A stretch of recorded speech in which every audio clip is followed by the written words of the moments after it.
अगर आप केवल एक मीटिंग से दूसरी मीटिंग में भागेंगे तो आप कभी उस परिपूर्णता, उस सिद्धता तक नहीं पहुंच पाएंगे। इन मीटिंग्स को करने का एक उद्देश्य है, और अगर वो उद्देश्य पूरा ना हो तो केवल भीड़ का एक जगह में आने का कोई लाभ उससे नहीं होगा। जो ये मीटिंग्स करी जाती हैं, जो ये मीटिंग्स ऑर्गेनाइज करी जाती हैं, इसके पीछे एक उद्देश्य है। उद्देश्य केवल ये नहीं कि बीमार लोग चंगे हो जाएं, चिन्ह चमत्कार हो, उसकी एक जगह है, मगर उससे ज्यादा जो सबसे महत्वपूर्ण है कि आप वचन के प्रकाशन को पाले। आमीन।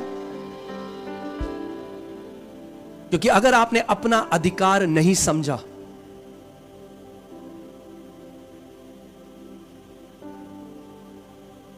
अब ये सोचिए, कुछ बच्चे हैं जो स्विमिंग क्लासेस लेने गए, हाँ, तैरना सीखना चाहते हैं, तो एक कोच के पास गए सीखने के लिए,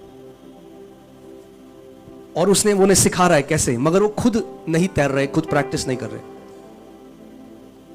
तो कोच के तैरना काफी नहीं है जब तक सारे बच्चे तैरना ना लग जाएं।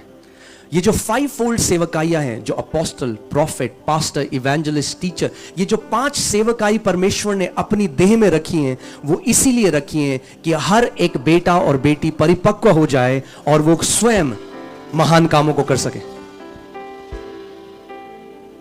आज मैं चाहता हूं कि आप वचन बहुत ध्यान धरकर सुने, क्योंकि अगर आप वचन को समझ गए, उसके भूख आपके अंदर आ गई, वचन की भूख, तो आप एक हारा हुआ जीवन नहीं जी सकते। अगर वचन का प्रकाशन आपके अंदर आ गया तो शैतान फिर आपको बांध नहीं सकता। आप एक जयवंत योद्धा की तरह अपने जीवन को जिएंगे। पास्टर सामर्थ, एक बार यूहन्ना 8:30 से 32 आप पढ़ दें। आपको ध्यान धरकर सुनना है वचन। वह ये बातें कह ही रहा था कि बहुतों ने उस पर विश्वास किया। वह यह बातें कह ही रहा था कि बहुत लोगों ने उस पर क्या किया?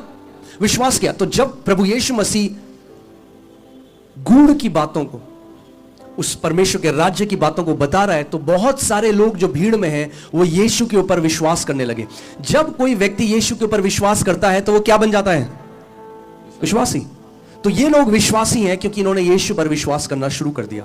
आगे, तब यीशु ने उन यहूदियों से जिन्होंने उस पर विश्वास किया था कहा। अब ध्यान से सुनिए। अब ये जो यहूदी थे, देखिए, हम अलग अलग कुल जाति से, अलग अलग भाषा से आए, परमेश्वर ने हमें चुना है। प्रकाशित वाक्य में लिखा है कि परमेश्वर ने अलग अलग कुल, अलग अलग भाषा, अलग अलग जाति से हम लोगों को मोल लेकर छुड़ाया है, अपने पास बुलाया है। तो ऐसे ये जो यहूदी लोग थे जिन्होंने यीशु पर विश्वास करने लगे, वो अब वो विश्वासी बन गए, मगर उनको एक इंस्ट्रक्शन, एक निर्देश प्रभु यीशु मसीह दे रहा है।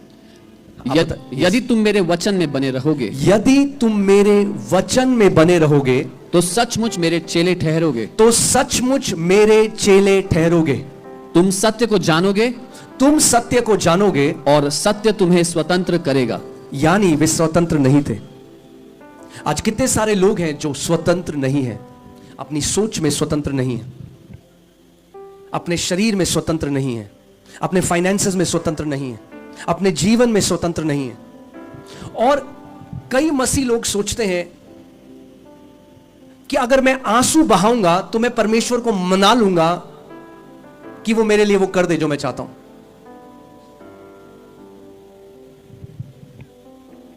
अगर मैं ज्यादा उपवास करूंगा तो मैं परमेश्वर से को मना लूंगा। तो कई बारी हम उपवास को एक टोटके की तरह लेते हैं। अच्छा, ये काम नहीं बन रहा, मैं 21 दिन का उपवास में चला जाता हूं। उपवास बिना प्रकाशन के करना एक रीति रिवाज है, और कई लोग सालों से करते आ रहे हैं, 30 साल 40। उपवास बहुत जरूरी है, आप गलत मत समझिएगा। मैं ये नहीं कह रहा उपवास जरूरी नहीं है। हम कलीसिया में हम लगातार उपवास करते हैं, हम लोगों को सिखाते हैं, मगर उसके पीछे प्रकाशन जानना बहुत जरूरी है।